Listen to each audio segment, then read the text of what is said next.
Hello आप लोगों को।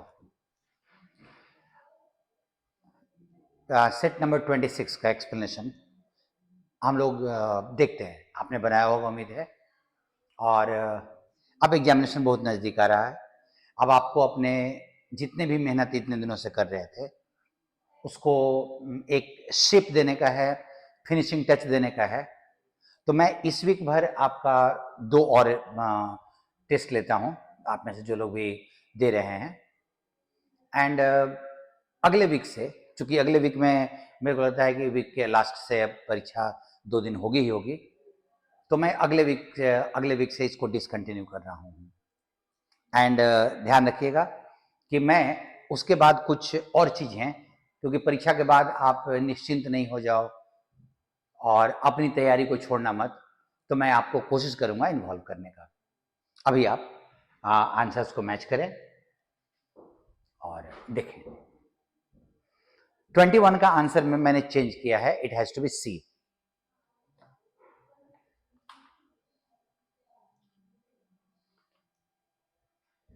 चाहे वीडियो पॉज कर लें, देख लें, हम लोग उसके बाद एक्सप्लेनेशन शुरू करते हैं। चलिए,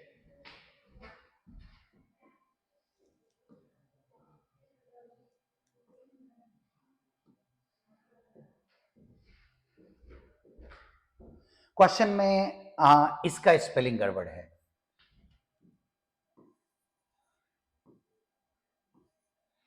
स्पेलिंग में FORAY होता है, जिसका मतलब होता है थोड़ी देर के लिए, चाहे आक्रमण हो या कोई आपका प्रयास हो, एफर्ट हो, जब आप बहुत इंटेंसली पूरी ऊर्जा से आप प्रयास करते हो या आक्रमण करते हो, बट शॉर्ट टर्म, उसको हम लोग फोरे बोलते हैं।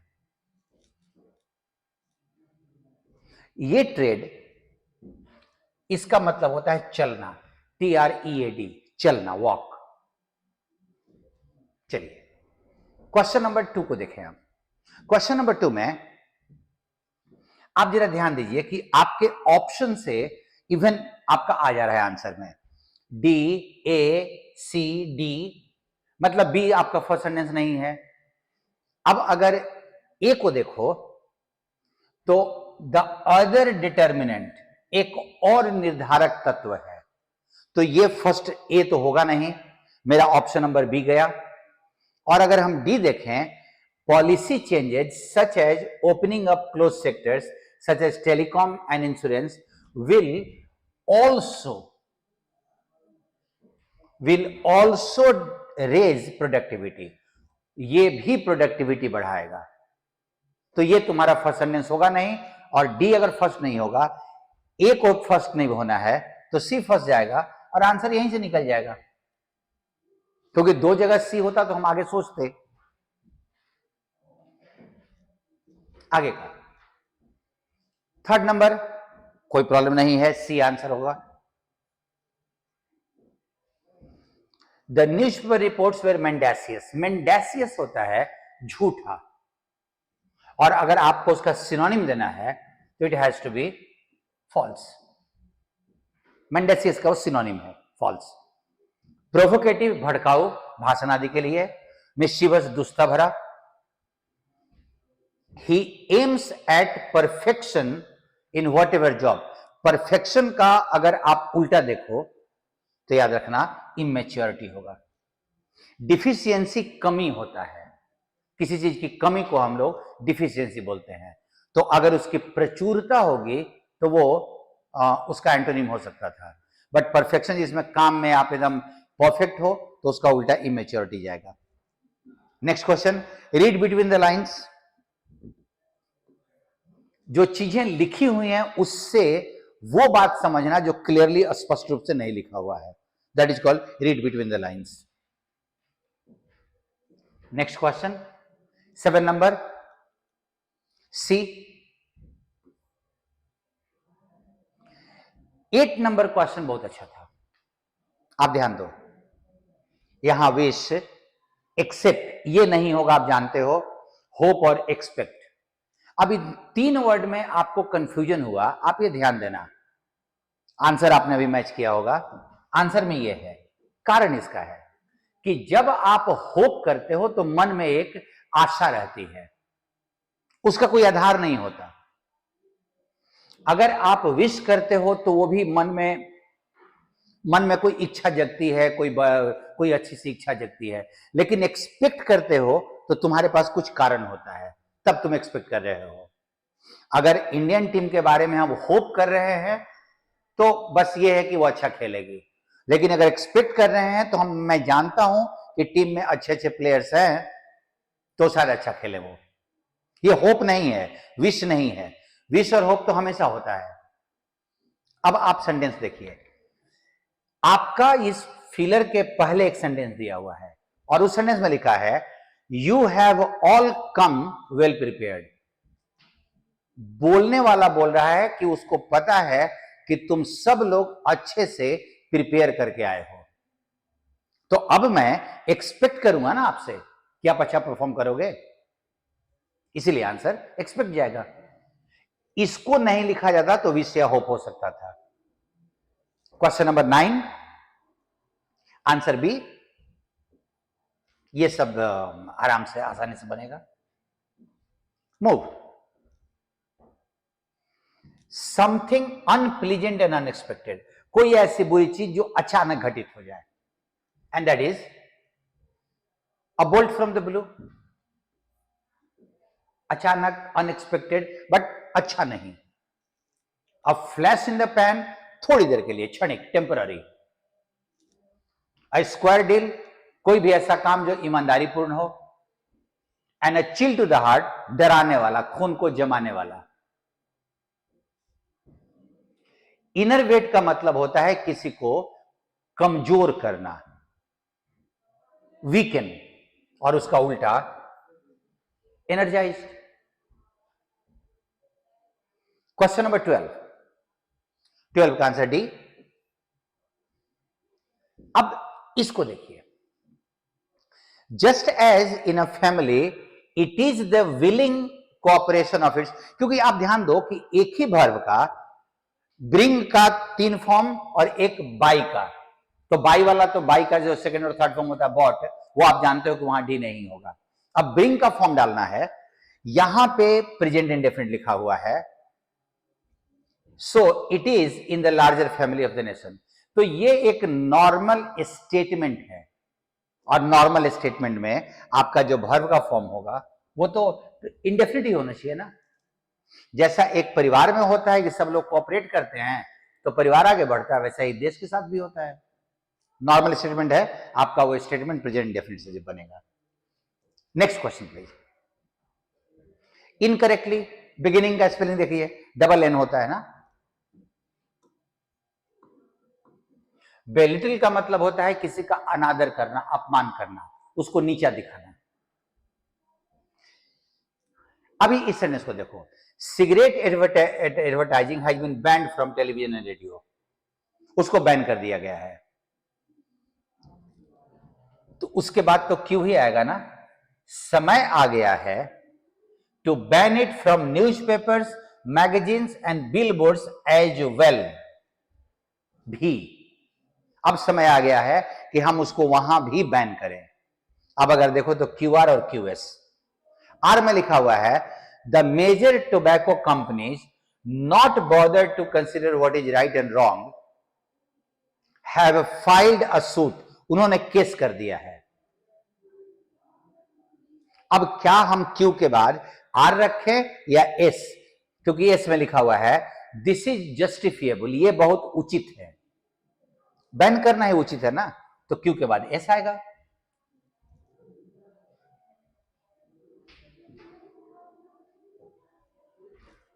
क्वेश्चन नंबर 16 में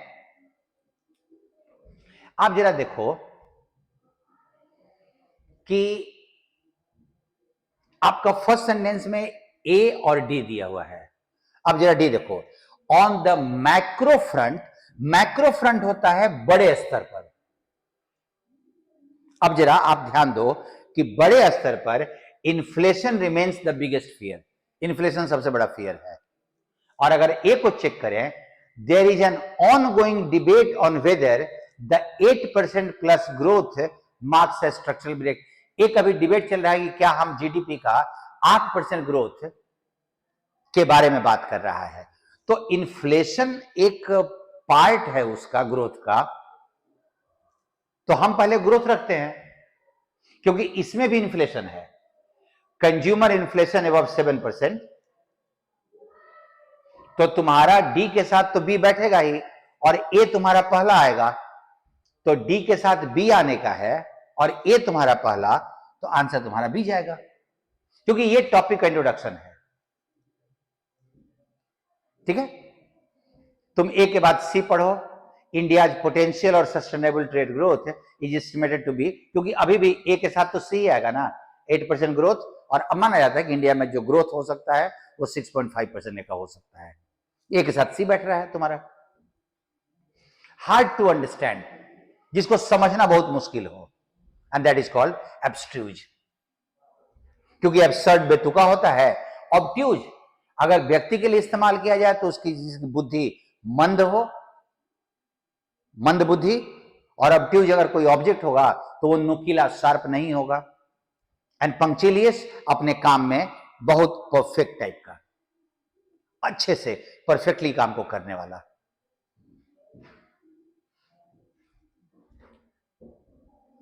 एक आपका इस वर्ड में यहां पे ले जाएगा, और इस वर्ड को बहुत बार पूछा है क्योंकि ये सेंटेंस पास्ट का है। मैं इस वर्ड को थोड़ा डील कर देता हूं, आप ध्यान देना। लाई का दो मीनिंग होता है, ये दो अलग अलग वर्ड है, और एक तीसरा वर्ड होता है ले। एक लाई का मतलब हो झूठ बोलने से कनेक्शन है, इसका V2 और V3 लाइड होता है, LIED। एक ले होता है पड़े रहना, किसी चीज का स्थित होना, वो वाला मीनिंग। क्योंकि इसका मीनिंग क्या होता है, किसी चीज को बिछाने के सेंस में। अब इस लाई का सेकेंड फॉर्म ले होता है। ध्यान रखना, ये इसका फर्स्ट फॉर्म और ये इसका सेकेंड फॉर्म, और यही कंफ्यूजन का जड़ होता है। और इसका थर्ड फॉर्म LAIN होता है, जबकि इसका बिछाने वाले का लेड होता है। अब जरा आप इस क्वेश्चन को देखो, तो बच्चा छांव में पड़ा हुआ था, बहुत लंबे समय तक पड़ा हुआ था, तो लाई वाला फॉर्म डालना है पड़े हुए का, और उसका पास्ट फॉर्म डालना है, इसीलिए वो LAY होगा। इसको एसएससी ने बहुत बार पूछा है। क्वेश्चन नंबर 19 आपका डी आंसर होगा।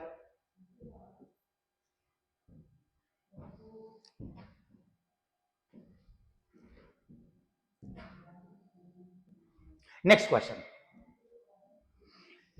Gill is one of the players who, अब ये हु का अपना कोई नंबर पर्सन नहीं होता, ये जिस नाउन या प्रोनाउन के साथ आता है इसका एंटीसीडेंट, इसको एंटीसीडेंट कहा जाता है, जिसके लिए वो आया है उसके ठीक बगल में आएगा, और अगर ये प्लुरल है तो ये भी प्लुरल हो गया, क्योंकि हैज बीन सिलेक्टेड का सब्जेक्ट प्लेयर्स है, सॉरी प्लेयर्स नहीं है, प्लेयर्स ऑफ का ऑब्जेक्ट है, इसका सब्जेक्ट हु है, बट हु सिंगुलर या प्लुरल है इसका डिसीजन इससे होगा, और वो चूंकि प्लेयर्स है इसीलिए हैव बीन होगा।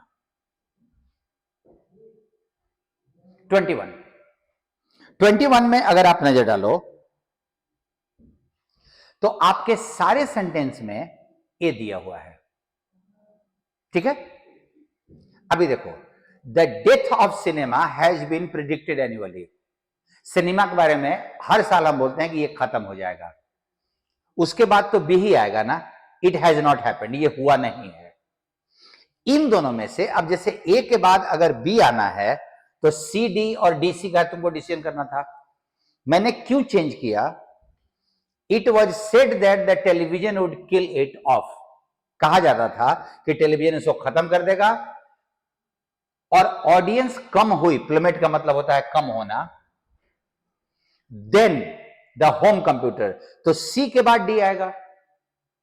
पहले टेलीविजन के बारे में बोला जाता था, तब कंप्यूटर के बारे में बात किया गया, इसीलिए answer is c. Next question, question number 22।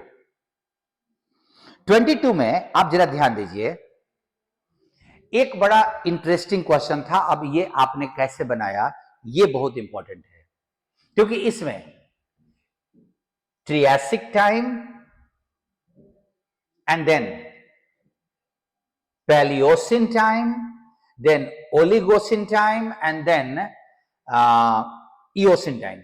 अब इससे वो मतलब नहीं है कि आप एंथ्रोपोलॉजी पढ़े हुए हो कि नहीं पढ़े हुए हो, इससे मतलब नहीं है। आप जरा ध्यान दो कि आपको कैसे स्टार्ट करना है, ये सब में पहला दिया हुआ है। अब उसके बाद आपको वो क्लू देखना था कि जिससे आप एक दो सेंटेंस को आपस में जोड़ सको। आप ये ध्यान देना, वो क्लू पे नजर डालना है। अब आप देखो,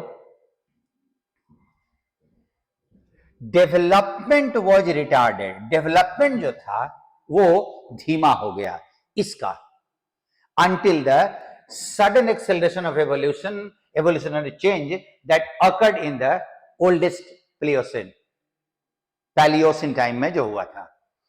In the Oligocene epoch there was further improvement, एक और इंप्रूवमेंट हुआ।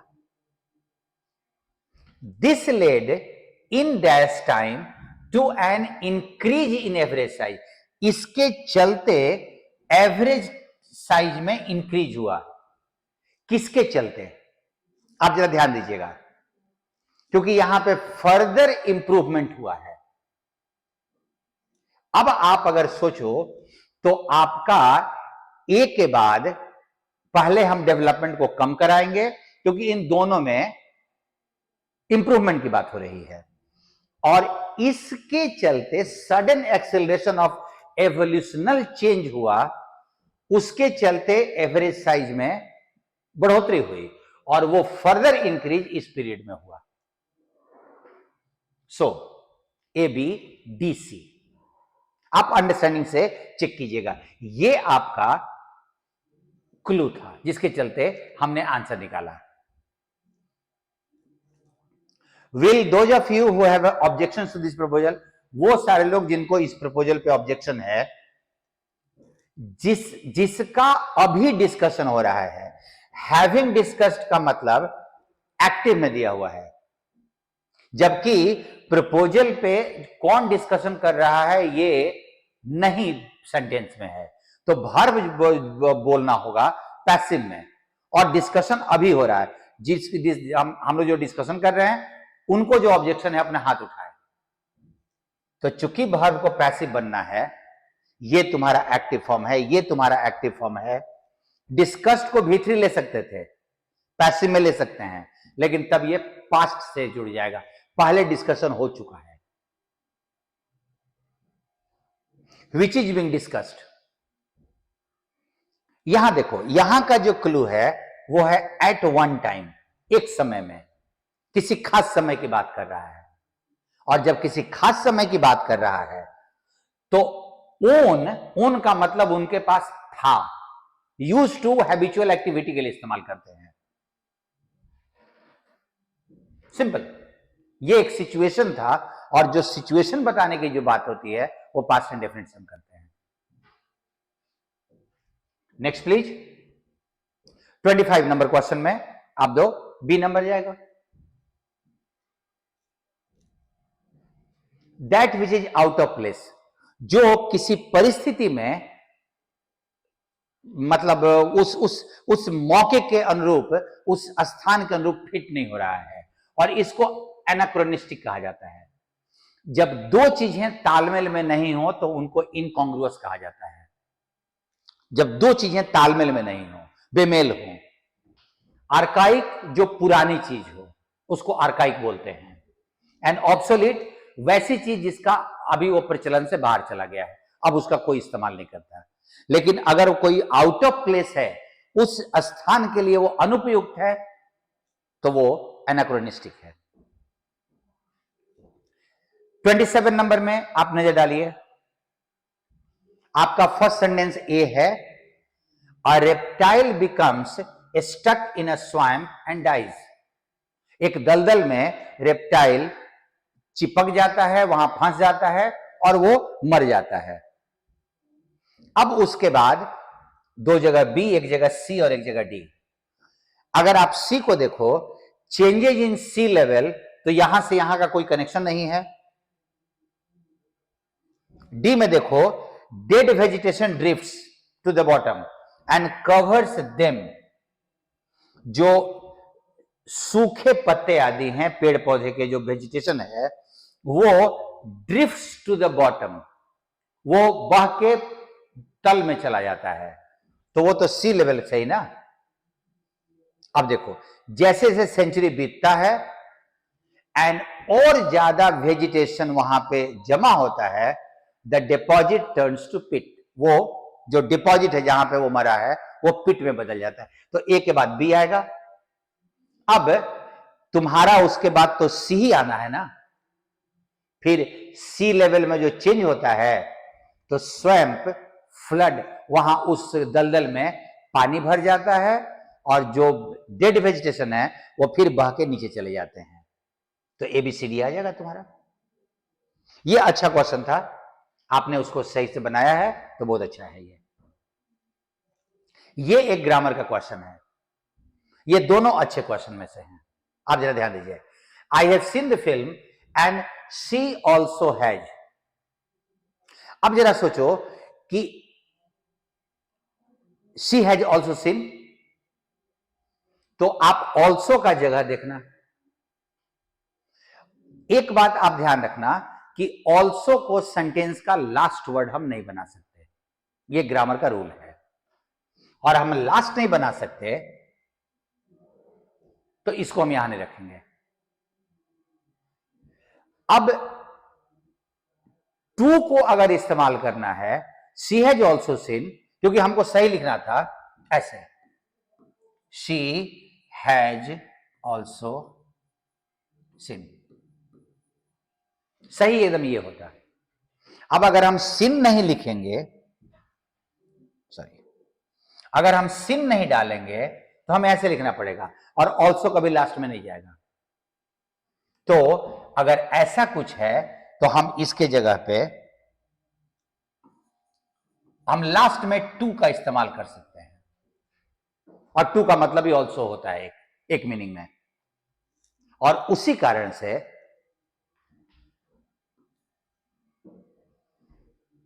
ये आपका बी नंबर जाएगा। दूसरा, अगर ये देखो कि ये वही क्वेश्चन है, he is too weak to walk, ठीक है, और उसमें एनफ लगा हुआ है। एनफ का मतलब ही वेरी होता है। अब एनफ के साथ रूल ये है कि ही इज वेरी रिच हम कर रहे हैं, वेरी लगाए हमको एडजेक्टिव के पहले रखना होगा, बट अगर एनफ लगाएं तो he is rich enough. Enough एक ऐसा एडवर्ब है जो एडजेक्टिव के बाद आता है, वो एडजेक्टिव के पहले नहीं आता। तो अगर एनफ सेंसिबल है तो ऑप्शन नंबर ए कैंसिल हो गया। अब इसको देखो, sensible enough not to, sensible enough to, and to not नहीं होगा। अगर आपको टू V1 में नॉट लगाना हो तो आप यहां लगाते हैं। टू गो का अगर नेगेटिव बनाना है तो नॉट टू गो बोलते हैं, टू नॉट गो नहीं बोलते। उस हिसाब से तुम्हारा डी कैंसिल। अब सी और बी में से एक में नॉट लगा हुआ है और एक में नॉट नहीं लगा हुआ है, और नॉट लगेगा या नहीं लगेगा ये ग्रामर से डिसाइड नहीं होगा, ये सेंटेंस के मीनिंग से डिसाइड होगा। और सेंटेंस का मीनिंग ये बोल रहा है कि वो सेंसिबल है, और अगर वो बहुत समझदार है तो वो एक्सेप्ट करेगा या नहीं करेगा। सोचो, ग्रजिंगली गिवन इनविटेशन। ग्रजिंगली का मतलब होता है किसी को बेमन का अगर इनविटेशन दिया जाए, मन नहीं है तब भी हम काम कर रहे हैं, और अगर बेमन का इनविटेशन दिया हुआ है और अगर वो सेंसिबल है तो he will not accept. Next,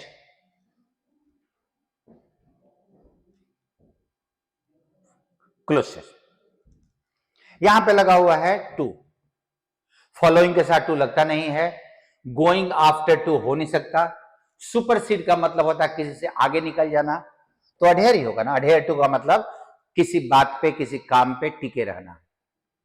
adhering to a simple yoga technique in the morning, अगर हम योगा टेक्निक सिंपल सिंपल पे अगर सवेरे सवेरे हम करें, उस रूटीन का पालन करें, तो 31 में कहां गया, 31 आपका, it also dash awareness while doing so, ये हमारे जागरूकता को, कंससनेस को भी बढ़ाता है। अब आप जरा सोचो कि बूम अवेयरनेस के लिए लगेगा, इनहांसेज ना, स्पीड अप गति के लिए लगता है, फैसिलिटेट किसी चीज को सुविधाजनक बना देना, फैसिलिटी का ये वर्ब है, फैसिलिटेट यहां पे जाएगा नहीं। 32 में a dash, it also dash awareness while doing so, this is a dash that works backward, आप आगे काम कर रहे हैं और वो पीछे की चीजों पे असर डाल रहा है। अब आप इस वर्ड को देखो, this can not be a shortcut. Hymn मतलब होता है भजन, मंत्र, मेलोडी, गाना। मंत्र सिर्फ रिलीजन से नहीं जुड़ा हुआ वर्ड है। सक्सेस मंत्र, सक्सेस मंत्र अगर आप बोलते हैं तो वहां मंत्रा का है टिप्स, सक्सेस के टिप्स, सक्सेस का जिस्ट, कहां पे सक्सेस के मेन थीम क्या क्या है, इसीलिए यहां पे मंत्र लेना पड़ेगा। बाकी सब रिलीजन से जुड़ा हुआ है। अब हाइम्स रिलीजन से जुड़ा हुआ है, मेलोडी संगीत है, शॉर्टकट निगेटिव वर्ड होता है। सो ये क्वेश्चन में एलिमिनेशन करके बनाना था। इट इज अ मंत्र that works backward. And 33 number, dash and relaxed, आप फील करते हो कैसा, एट ईज ना, एट ईज मतलब वही रिलैक्स वाला मीनिंग होता है। केयर फ्री नहीं, चिंता मुक्त नहीं, चिंताएं होंगी बट आप सुकून, भीतर से आप एट ईज रहोगे। स्पॉन्टेनियस होता है नेचुरल, नेचुरल का मतलब कोई भी रिएक्शन हम बिना सोचे समझे जो अपने स्वाभाविक तरीके से आता है। ये कहानी था, और कहानी में ये कहानी बहुत आसान था। उसने फादर को बोला कार खरीद दीजिए, फादर ने उस दिन उसको एक बाइबल दिया, उसने बाइबल को छोड़ दिया, घर छोड़ के चला गया। जब फादर का डेथ हुआ वो आया तो देखा कि बाइबल में बहुत सालों के बाद कार की चाबी थी। एंड इसके क्वेश्चंस के आंसर्स बहुत ज्यादा मुश्किल नहीं थे, ये बहुत आसान क्वेश्चन था। उसने फादर को गलत समझा था, उसने, अब देखो एक बड़ा अच्छा क्वेश्चन था, which one of the following appears to be the most suitable explanation. ऐसा पूछे ना तो एक आध ऑप्शन और भी सही होगा, लेकिन सबसे अच्छा एक्सप्लेनेशन तुम्हारे विचार से क्या हो सकता है कि उसने, फादर ने गाड़ी की चाबी बाइबल के साथ क्यों मिला के दी, और सरप्राइज देना चाहते थे, किताब देना चाहते थे, नहीं। आपके पास सी और डी में देखिए, the father wanted to advise his son not to forget God amidst enjoyment, कि इंजॉयमेंट के बीच ईश्वर को ना भूलिए, ये रिमाइंड करना चाहते थे, या the father wanted to remind son the value of spirituality, वो अध्यात्म का वैल्यू बताना चाहते थे। दोनों चीज, कार, एंजॉयमेंट, बाइबल, ईश्वर।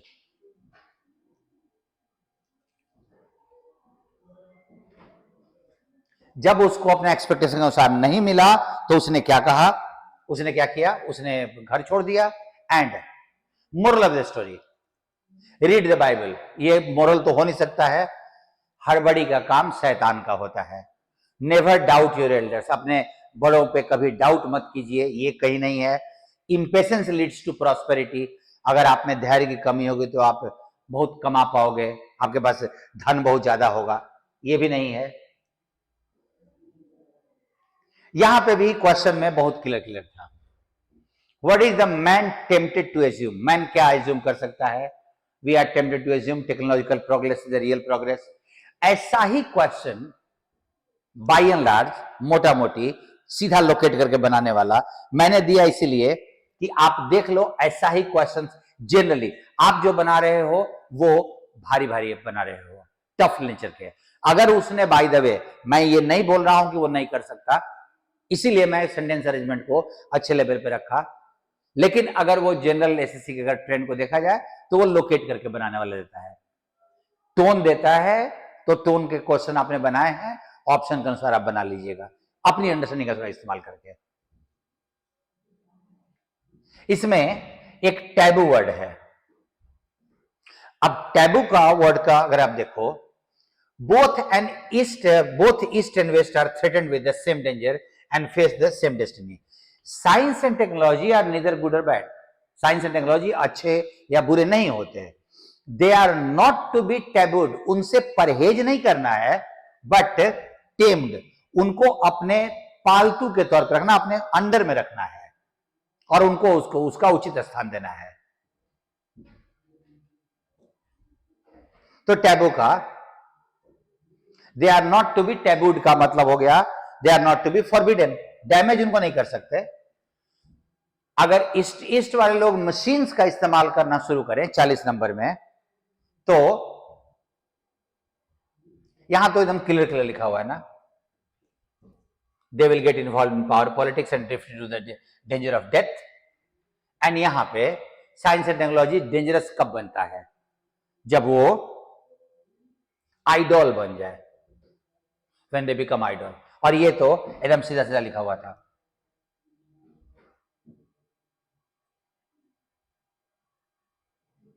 आगे में कहीं पे लिखा हुआ था,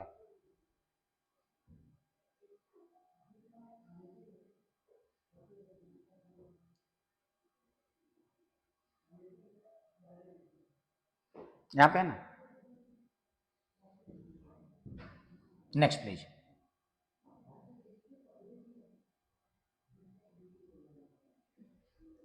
यहां के क्वेश्चन को देखो, which is the following is a disadvantage of outsourcing. Outsourcing का एक डिसएडवांटेज क्या है? तुम अगर ऑप्शन को पढ़ो तो एक डिसएडवांटेज तुम्हारे को पैसेज में सीधा सीधा दिख रहा होगा।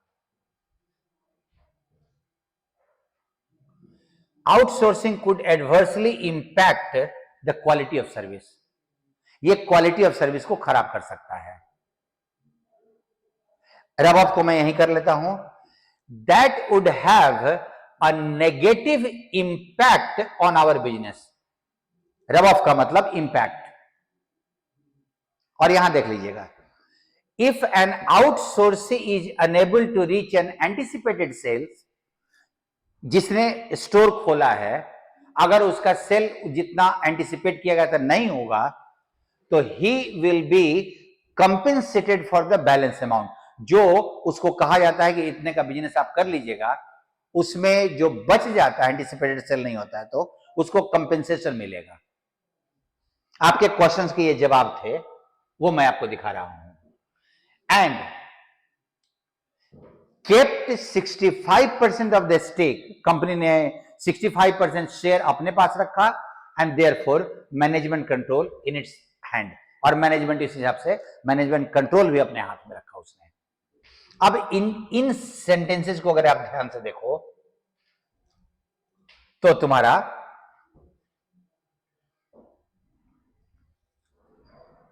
क्वालिटी खराब हो सकता है, पहली चीज। रब ऑफ का इंपैक्ट हो गया। 65-35 मॉडल किसको बोलते हैं? तो वो तुम्हारा clear a model where management control remains with the major stake holders. Stake holder मतलब जिनके पास ज्यादा शेयर है, तो मैनेजमेंट कंट्रोल जिसके पास 65% है उसके पास रहेगा। एंड कंपेंसेशन क्या मिलेगा आउटसोर्सिंग को? तो सिंपल सा बात था कि अगर उसका सेल उतना नहीं हुआ तो बैलेंस अमाउंट उसको पेमेंट होगा, और वो कहीं नहीं दिया हुआ है। सो इसमें थोड़ा सा एक आध क्वेश्चन में था बाकी के दोनों कॉम्प्रिहेंशन नॉर्मल थे। आई होप कि आपने अच्छे से बनाया होगा। जिन क्वेश्चंस में ले को पर्टिकुलरली लाइक को टारगेट पे रखना काम लायक है वो। अगले सेट के साथ फिर से मिलेंगे हम लोग। थैंक यू आप लोगों को।